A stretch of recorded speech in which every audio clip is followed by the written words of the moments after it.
Hello दोस्तों, alpha classes के इस वाले सेशन में आप सभी का एक बार फिर स्वागत है। आज हम लोग एक बहुत ही बढ़िया चीज के बारे में डिस्कशन करेंगे और वह चीज होने वाली है इलेक्ट्रॉनिक विन्यास, यानी कि इलेक्ट्रॉनिक कॉन्फ़िगरेशन। आज हम लोग सीखेंगे कि इलेक्ट्रॉनिक विन्यास कैसे किया जाता है। यह चीज बहुत ही इम्पोर्टेंट होने वाली है परीक्षा की दृष्टि से, तो मेरे साथ बने रहिए। समय को देर न करते हुए आइए हम लोग देखते हैं। तो इलेक्ट्रॉनिक विन्यास दो प्रकार के होते हैं, मतलब कि सबसे पहले बोरबरी का इलेक्ट्रॉनिक विन्यास है, उसके बाद अगला जो बाउ के नियम से इलेक्ट्रॉनिक विन्यास है। तो हम लोग सबसे पहले देखेंगे बोरबरी का इलेक्ट्रॉनिक कॉन्फ़िगरेशन।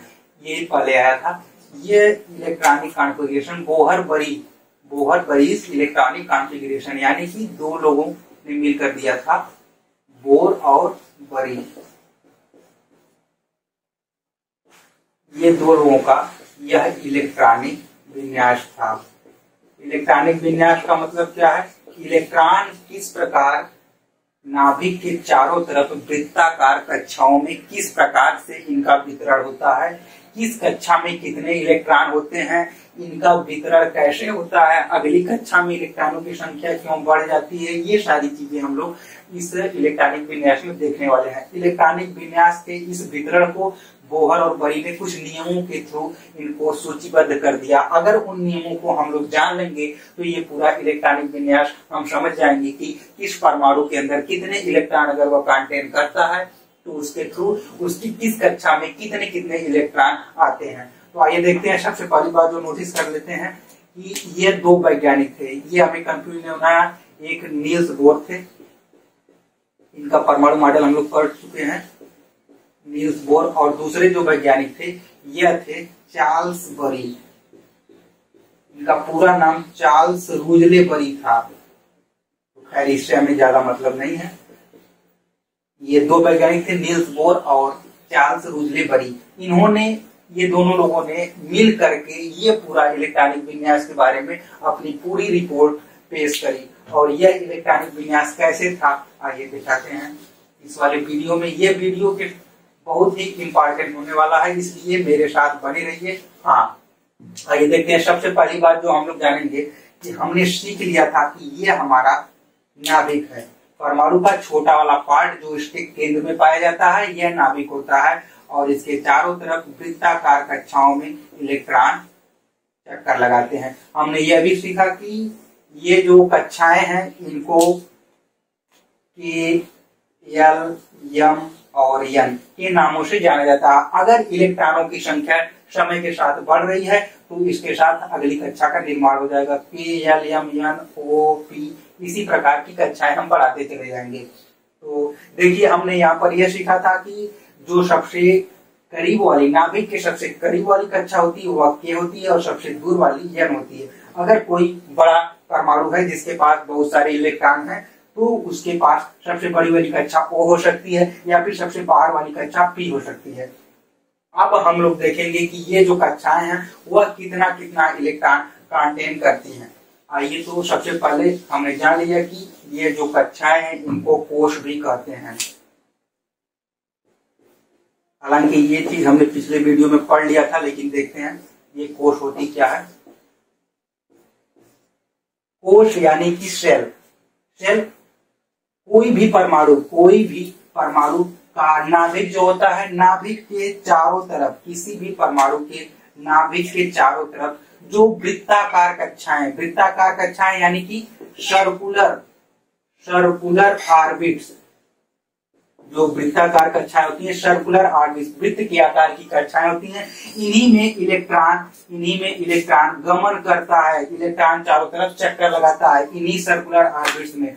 तो किसी भी परमाणु के केंद्र में जो नाभिक होता है उसके चारों तरफ इलेक्ट्रॉन जिन वृत्ताकार कक्षाओं में, जिन सर्कुलर ऑर्बिट्स में चक्कर लगाता है उसे हम लोग सेल कहते हैं, उसे हम लोग कोश कहते हैं। तो हम यहीं पर इस वाले वीडियो में इसी बात का अध्ययन करेंगे कि किस कोश में कितने इलेक्ट्रॉन मौजूद रहते हैं।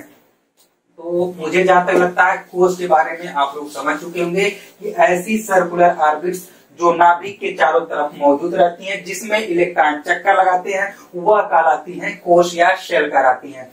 इनका ये जो शेल होती है एक कांस्टेंट एनर्जी लेवल होता है, एक निश्चित ऊर्जा स्तर होता है। आइए देखते हैं अब बोहर बरी का इलेक्ट्रॉनिक कॉन्फ़िगरेशन जो है, इन्होंने 2-3 नियम दिए थे जिसके थ्रू इलेक्ट्रॉन, इन्होंने बताया कि इलेक्ट्रॉन इन सर्कुलर ऑर्बिट्स में चक्कर लगाते हैं। तो आइए देखते हैं, देर न करते हुए पहला नियम, बस 2 या 3 नियम बताऊंगा, पूरा इलेक्ट्रॉनिक कॉन्फ़िगरेशन आप सीख जाएंगे। हाँ, लेकिन वीडियो के साथ मजाक मत करिएगा, ध्यान से देखिएगा।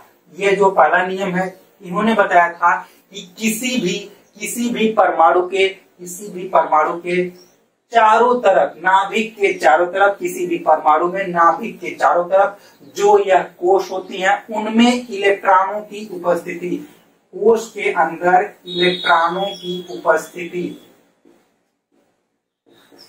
यह किस प्रकार की होती है? कितने इलेक्ट्रॉन होते हैं कोश में? कितने इलेक्ट्रॉन होते हैं? 2n² के अनुसार भरे जाते हैं। जैसे यह नाभिक रहा, नाभिक के बाहर यह पहली कोश रही, यह दूसरी कोश रही। तो देखिए, यह पहला नियम इन्होंने बताया कि जो यह कोश होती हैं, इसमें जो इलेक्ट्रॉन होते हैं, इलेक्ट्रॉन जो उपस्थित होते हैं, वह 2n² के अनुसार रहते हैं। 2n², इसका क्या मतलब है? यह हमारी पहली कोश हो गई, नाभिक के करीब वाली, उसके बाद दूसरी कोश हो गई, इसी प्रकार तीसरी, चौथी, पांचवी, छठवीं कोश होती चली जाएंगी। तो इन्होंने कहा कि इलेक्ट्रॉन 2n² के अनुसार भरे जाते हैं। 2n² का मतलब कि यह जो n है, यह कोश की संख्या को दर्शाता है। जैसे k वाली कोश है, इसकी संख्या 1 हो गई, l वाली कोश है, इसकी संख्या 2 हो गई। देखते हैं अब इलेक्ट्रॉन की उपस्थिति कैसे पता करेंगे। तो इलेक्ट्रॉनों की संख्या बराबर हो जाएगा, कितने इलेक्ट्रॉन है? 2। इसके बाद n का मतलब पहली कोश, k के लिए मैं निकाल रहा हूँ, k के लिए k का मान 1, तो n की जगह 1 लिख देंगे और इसका स्क्वायर कर देंगे। यह पहली कोश में उपस्थित इलेक्ट्रॉनों की संख्या बताएगा। तो यहाँ पर हो गया 2, 1 का वर्ग करेंगे 1 ही रहेगा, तो 2 का 1 में गुणा कर देंगे, आ जाएगा 2। यानी कि पहली कोश में टोटल कितने इलेक्ट्रॉन उपस्थित रहेंगे? तो 2 इलेक्ट्रॉन उपस्थित रहेंगे। हमने यह निकाला कि k कोश में 2 इलेक्ट्रॉन उपस्थित रहेंगे, किस सूत्र से? 2n² से। इसी प्रकार हम लोग देखते हैं कि l यानी कि दूसरी कोश, इस दूसरी कोश में कितने इलेक्ट्रॉन रहेंगे? तो यहाँ पर देख लेते हैं 2n², मतलब कि 2, n का मान 2 हो गया, l के लिए n का मान 2 हो गया, ऊपर वर्ग है। अब देखते हैं 2 दूना 4, 4 दूना 8, अरे भाई 2 का वर्ग कर देंगे 4, 4 दूना 8, 8 इलेक्ट्रॉन। दूसरी कोश जो l है, इसके लिए कितने इलेक्ट्रॉन उपस्थित रहेंगे? तो दूसरी वाली कोश में 8 इलेक्ट्रॉन, मैक्सिमम अधिकतम 8 इलेक्ट्रॉन उपस्थित रह सकते हैं। इसी प्रकार अगला देख लेते हैं कि इलेक्ट्रॉन की संख्या क्या होगी। अगर मान लीजिए हम यम यानी कि KLMNO, यम हो गया तीसरी, अगर तीसरी कोश की हम बात कर रहे हैं, तीसरा कोश में उपस्थित कितने इलेक्ट्रॉन होंगे? तो 2 गुणे n का मान हो गया 3, इसका वर्ग कर देंगे, हो गया 3 त्रिका 9, यानी कि 2 गुणे 9 बराबर 18।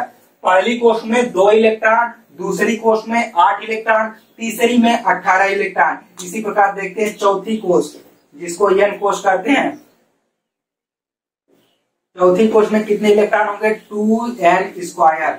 तो 2 गुणे n का मान 4, 4 का वर्ग है, 4 चौको 16, 2 गुणे 16, 16 दूना 32, यानी कि दूसरी कोश में टोटल इलेक्ट्रॉन की संख्या आ गई 32 इलेक्ट्रॉन। यहाँ पर 18 तीसरी कोश में, चौथी कोश में 32 इलेक्ट्रॉन। मेरे कहने का मतलब है कि इन्होंने अपनी गणनाओं के थ्रू इन्होंने देखा, इन्होंने प्रयोग किए थे, इन्होंने पाया कि यह जो इलेक्ट्रॉन हर एक कोश में, हर एक सेल में जो इलेक्ट्रॉन उपस्थित होते हैं, वह एक निश्चित फार्मूले के थ्रू सेट है 2n², जहां n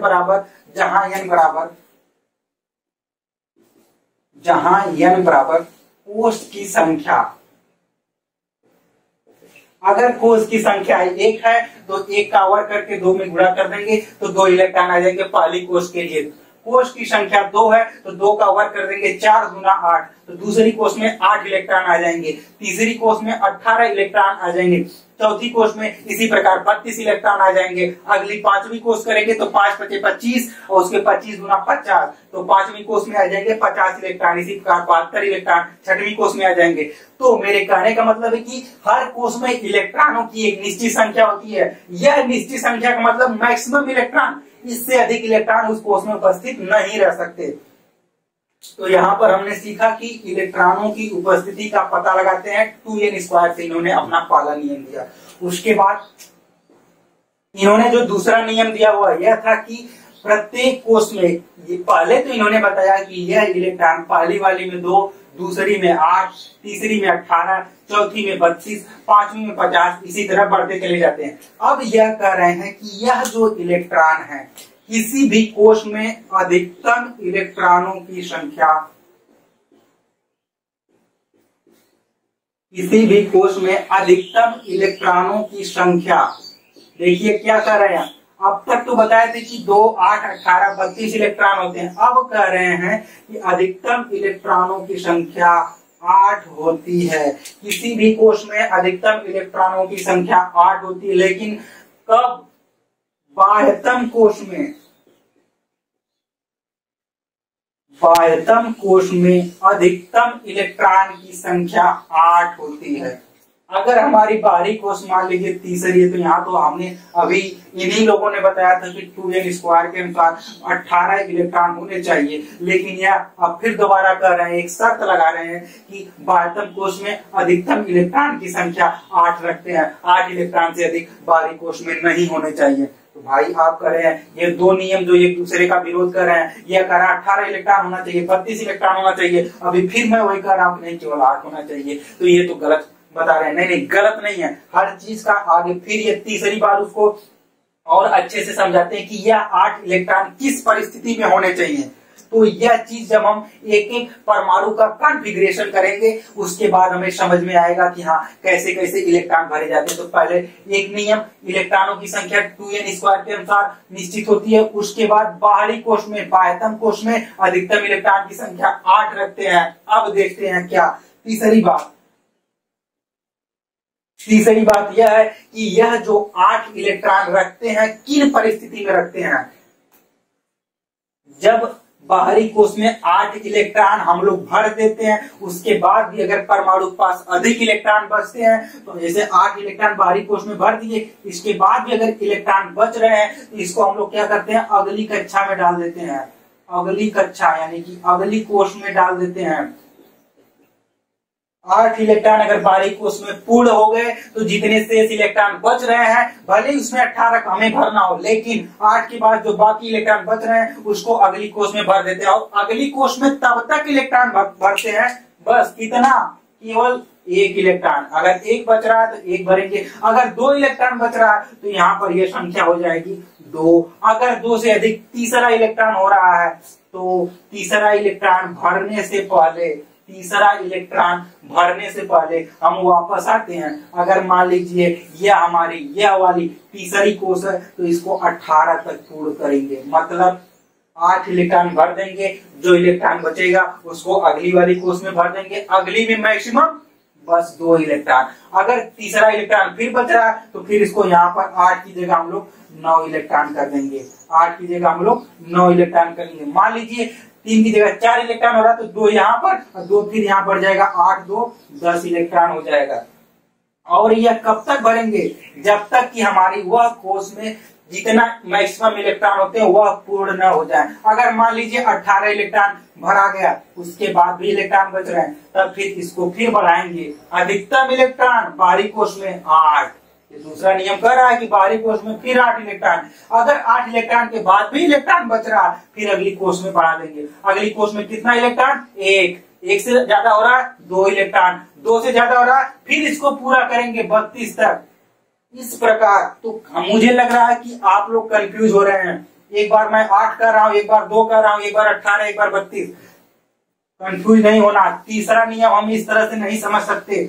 तीसरा नियम समझने के लिए आपको मेरे साथ इलेक्ट्रॉनिक विन्यास देखना होगा। आइए अब तो यहाँ से असली कहानी शुरू हो गई। हाँ, असली कहानी को जानने से पहले कुछ जो क्वेश्चन आता है, क्वेश्चन आता है कि ऑक्टेट रूल, एक चीज है ऑक्टेट रूल, बहुत ही शानदार चीज है ऑक्टेट रूल। यह पूछता है कि ऑक्टेट रूल क्या होता है। ऑक्टेट रूल लग रहा है ऑक्टेट, ऑक्टा, ऑक्टा यानी कि अष्टक, अष्टक नियम।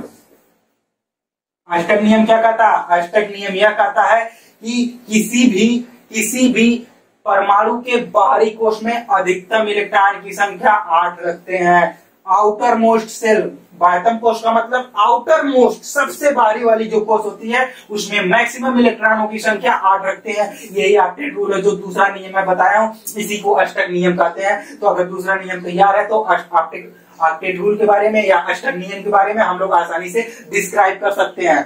अब देखिए यहाँ तक तो कहानी खत्म हो गई इलेक्ट्रॉनों की संख्या 2n² के अनुसार। और दूसरा नियम कहता है कि बाहरी कोश यानी कि आउटर मोस्ट सेल ऑक्टेट नियम का पालन करती है। इसके बाद तीसरा जो नियम है उसको समझने के लिए, वही लास्ट नियम है, उसको समझने के लिए हमें इलेक्ट्रॉनिक कॉन्फ़िगरेशन देखना होगा।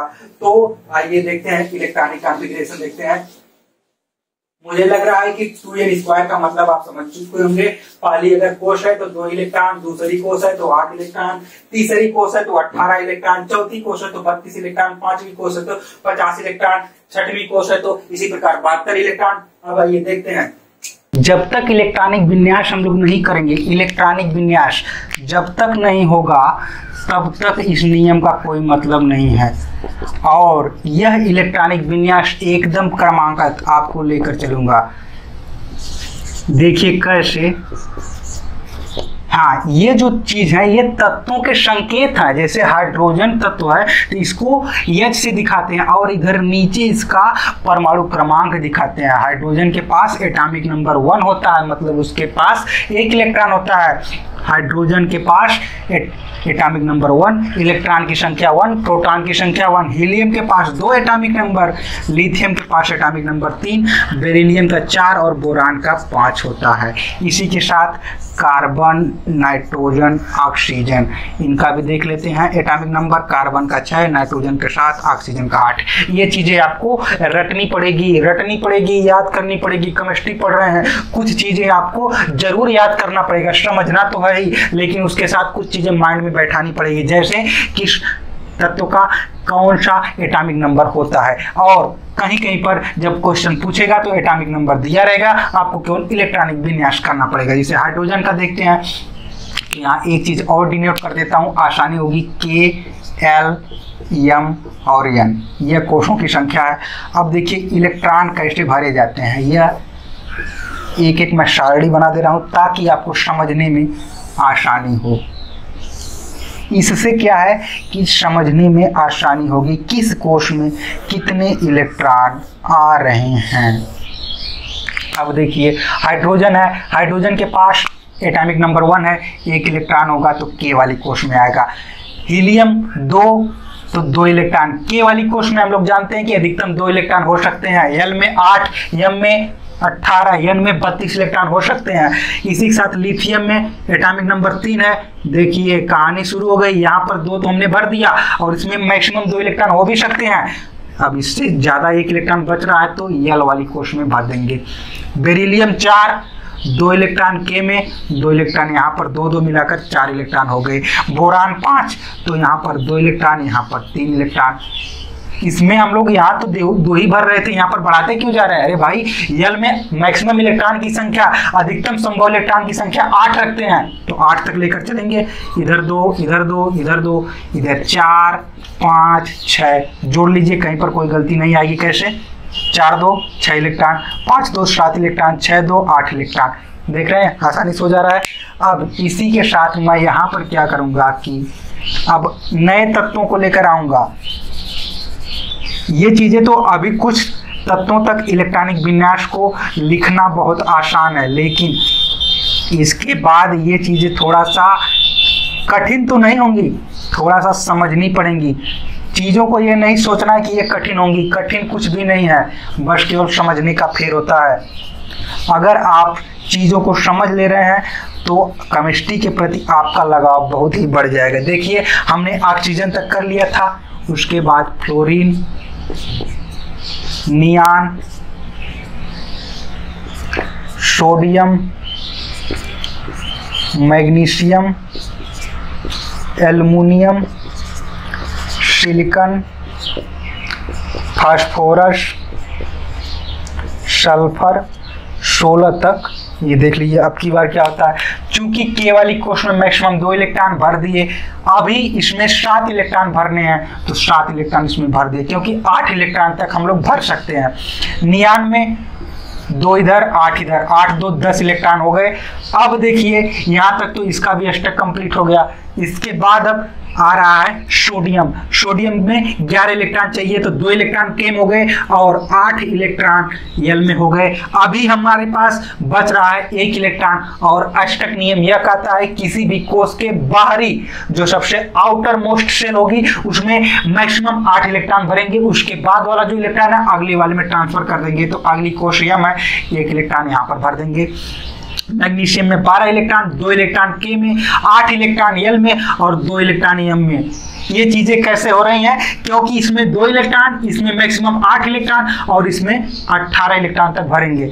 अब देखिए एल्युमिनियम 2 8 3, सिलिकॉन 2 8 4, आप इसको काउंट कर सकते हैं 2 8 10 4 14, फास्फोरस 15 है तो 2 8 5, सल्फर 16 है 2 8 6। ये चीजें काफी आसान है। अब हम स्क्रीनशॉट आप ले सकते हैं समझने के लिए, या फिर बस केवल समझते रहिए। देखिए अब इसके आगे का हम लोग देखेंगे कि इसके अगला तत्व कौन सा है। हाँ, ये चीज अष्टक नियम याद रहे। अष्टक नियम कहता है कि बाहरी वाले कोश में चाहे कितना भी संभव इलेक्ट्रॉन हो, चाहे 18 इलेक्ट्रॉन 32 इलेक्ट्रॉन क्यों ना भरना हो, लेकिन हम लोग पहले 8 इलेक्ट्रॉन भरते हैं, उसके बाद वाला अगले में भर देते हैं। आइए दिखाता हूं कि कैसे। अब देखिए ये हम लोग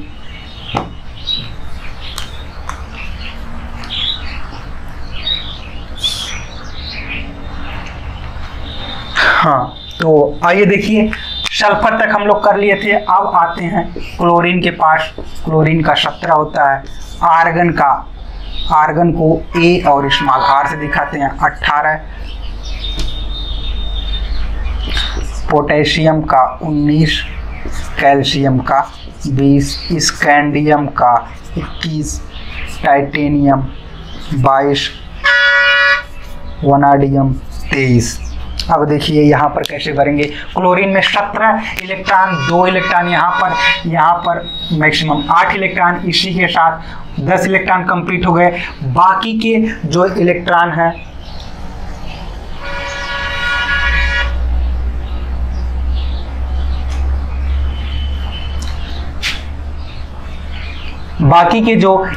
है वह यहाँ पर हो जाएंगे 7 इलेक्ट्रॉन। 2 8 7, ये हो गए 17 इलेक्ट्रॉन। आर्गन में 2 8 8, 18 इलेक्ट्रॉन। यहाँ पर इसका अष्टक कंप्लीट हो गया। जहां जहां पर जिन गैसों का अष्टक कंप्लीट हो जाएगा, अष्टक कंप्लीट मतलब उनके बाहरी आउटर मोस्ट शेल में मैक्सिमम 8 इलेक्ट्रॉन कंप्लीट हो जाएंगे। वे गैसें किस प्रकार की गैसें होंगी? निष्क्रिय गैसें। इन्हीं गैसों को निष्क्रिय गैसें कहा जाता है। निष्क्रिय गैसें क्यों? इनर्ट गैसें, इनर्ट गैसें या निष्क्रिय गैसें इसलिए क्योंकि जिनका अष्टक कंप्लीट होता है वे गैसें किसी से क्रिया नहीं करती, वे अपना स्टेबिलिटी अपना लेती हैं, उनके पास अस्थायित्व आ जाता है। तो इसके अष्टक कंप्लीट हो गया आर्गन का, तो आर्गन एक निष्क्रिय गैस हो गई। इसी के साथ अब देखते हैं पोटेशियम 19 इलेक्ट्रॉन, तो 2 यहाँ पर 8 यहाँ पर, और यहाँ पर अब होना चाहिए 9 इलेक्ट्रॉन, लेकिन 9 इलेक्ट्रॉन नहीं भरेंगे। क्यों? क्योंकि हमारा अष्टक नियम जो कहता है कि बाहरी कोश में 8 इलेक्ट्रॉन ही भरते हैं, बाहरी कोश में मैक्सिमम 8 इलेक्ट्रॉन भरते हैं।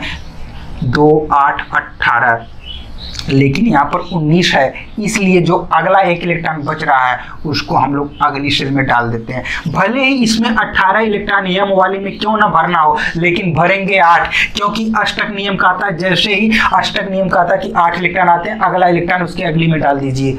अब देखिए इसके बाद कैल्शियम आ रहा है 2 8 8 और यहाँ पर 2 8 10 8 18, 2 20 इलेक्ट्रॉन हो गए। लेकिन यहीं से फिर यही नियम कहेगा। अब तीसरे नियम पर मैं आ रहा हूं। बोरबरी का जो तीसरा नियम वो कहता है कि जब अष्टक कंप्लीट होने के बाद आप अगली कोश में 2 इलेक्ट्रॉन तक भर देते हैं, पुनः उसकी पिछली वाली कोश को अधिकतम संभव इलेक्ट्रॉन तक भरिए। अधिकतम संभव इलेक्ट्रॉन कितना है? अब यहाँ पर 18 इलेक्ट्रॉन हम लोग भर सकते हैं, तो इसमें अधिकतम संभव इलेक्ट्रॉन भरेंगे। अब स्कैंडियम के लिए 2 8, अब यहाँ पर 2 इलेक्ट्रॉन और यहाँ पर 9 इलेक्ट्रॉन हो जाएगा।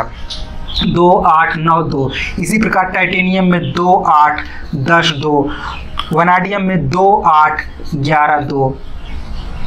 और इसी के साथ अगला जो है क्रोमियम का 24 होता है, तो क्रोमियम में 2 8 12 2, 2 8 10 और 12 22, 2 24 इलेक्ट्रॉन हो गए।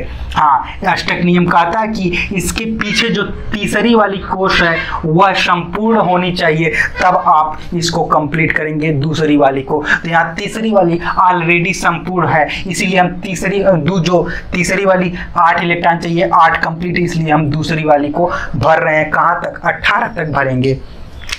अब ये हो गया, तो इसके साथ आगे देखते हैं। मुझे लग रहा है कि अब तो आप लोगों को इलेक्ट्रॉनिक विन्यास आ ही गया होगा। नहीं आया है तो बने रहिए, अब नहीं आएगा तो कब आएगा। आप जुड़े हैं अल्फा क्लासेज के साथ, तो फिर कल्याण तो होना ही है। देखिए कैसे अब आगे जो मैं बता रहा हूँ, चूंकि हमने क्रोमियम 24 का कर लिया है, तो यहाँ पर मैग्नीज का देखेंगे 25, उसके बाद आयरन का देखेंगे 26, फिर कोबाल्ट का देखेंगे 27, निकिल का एटॉमिक नंबर 28, कॉपर का एटॉमिक नंबर 29 और जिंक का एटॉमिक नंबर 30। देखिए ये चीज आपको, जो ये एटॉमिक नंबर है, अगर इसको आप एक बार याद कर लेते हैं तो आपके लिए आगे बहुत ही फायदा होने वाला है। देखिए मैग्नीज के पास 25 है, इसका एटॉमिक नंबर है, तो 25 इलेक्ट्रॉन कैसे भरेंगे? पहली में 2, दूसरी में 8 और तीसरी में भी 8 और उसके बाद 2। लेकिन देख रहे हैं कितना हो रहा है? 2 8 10, 8 18, 2 20। अभी तो केवल 20 इलेक्ट्रॉन हुए, 5 इलेक्ट्रॉन कहाँ भरें? तो 5 इलेक्ट्रॉन मैंने बताया था कि इधर अष्टक वाला नियम चल रहा है कि 2 यहाँ पर होने के बाद इसको 18 तक पूरा करेंगे। तो यहाँ पर हम लोग कर देंगे 13। अब देखिए 2 8 10 और 10 13 23, 2 25 इलेक्ट्रॉन इसमें आ गए। इसी के साथ आयरन का 26 होता है, यहाँ पर 2 कर देंगे और यहाँ पर कर देंगे 14।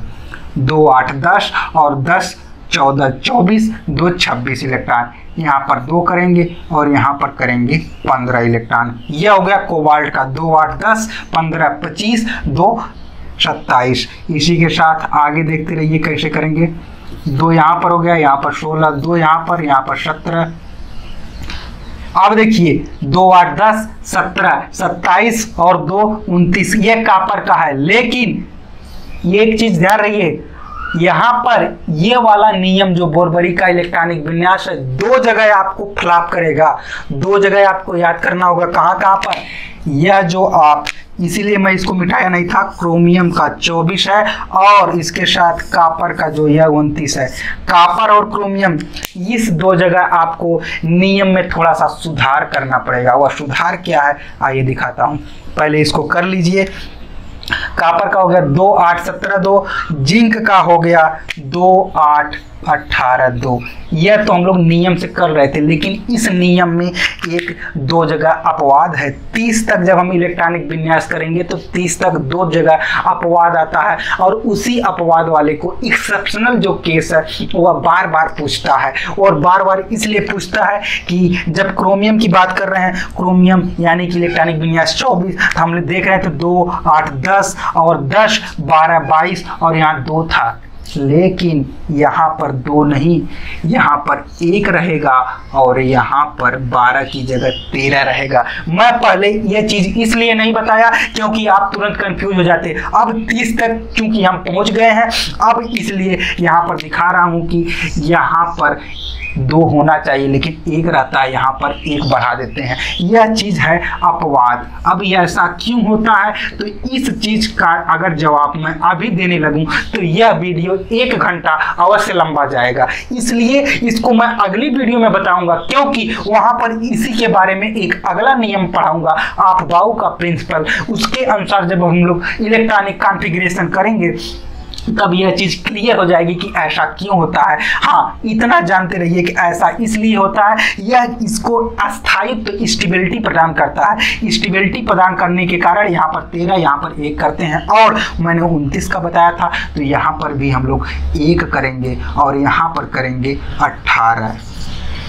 17 होना चाहिए, लेकिन हम लोग 18 कर रहे हैं और यहाँ पर 1 कर रहे हैं। हाँ, ये दोनों क्रोमियम 24 और कॉपर 29 हमेशा माइंड में रखिए। मैं बार बार इसीलिए दोहरा रहा हूँ कि एग्जाम में यही दोनों अधिक बार पूछे गए प्रश्न हैं और लोग यहीं पर कंफ्यूज हो जाते हैं। यहाँ पर भी अपवाद है और यहाँ पर भी अपवाद है। यहाँ पर यह नियम फॉलो नहीं होगा, यह नियम में एक जगह फिर सुधार आएगा। आप 30 तक देख लिए, 2 8 18 2। अब इसके बाद जिंक के बाद जो 31वां आएगा तो फिर क्या करेंगे, 2 की जगह 3 कर देंगे, क्योंकि अब ये वाली कोर्स हम लोग 8 तक भरते जाएंगे, 8 तक भरते जाएंगे। इसके बाद जब 8 आ जाएगा, 8 के बाद फिर अगली कोर्स भर देंगे, क्योंकि अष्टक नियम का पालन करना है। अगली कोर्स भरने के बाद पुनः आएंगे, जब 2 हो जाएगा तो फिर इसको बढ़ाते चले जाएंगे। इस प्रकार हम लोग इलेक्ट्रॉनिक विन्यास करेंगे। मुझे लग रहा है कि इतना अच्छे से सिखाने के बाद तो सीख जरूर गए होंगे। हाँ, यहाँ दोनों पर यह दोनों तत्व स्टेबिलिटी के कारण अपना इलेक्ट्रॉनिक विन्यास में थोड़ा सा बदलाव करते हैं, जो अपवाद कहलाता है। अपवाद का मतलब वहां पर कोई नियम फॉलो नहीं हो रहा, नियम से हट के हम लोग चल रहे हैं। तो ये 2 चीजें आपके माइंड में बनी रहनी चाहिए। हाँ, मेरे वीडियो तो शुरू से लेकर यहाँ तक अंत तक देखने के लिए आपको मैं धन्यवाद देता हूँ।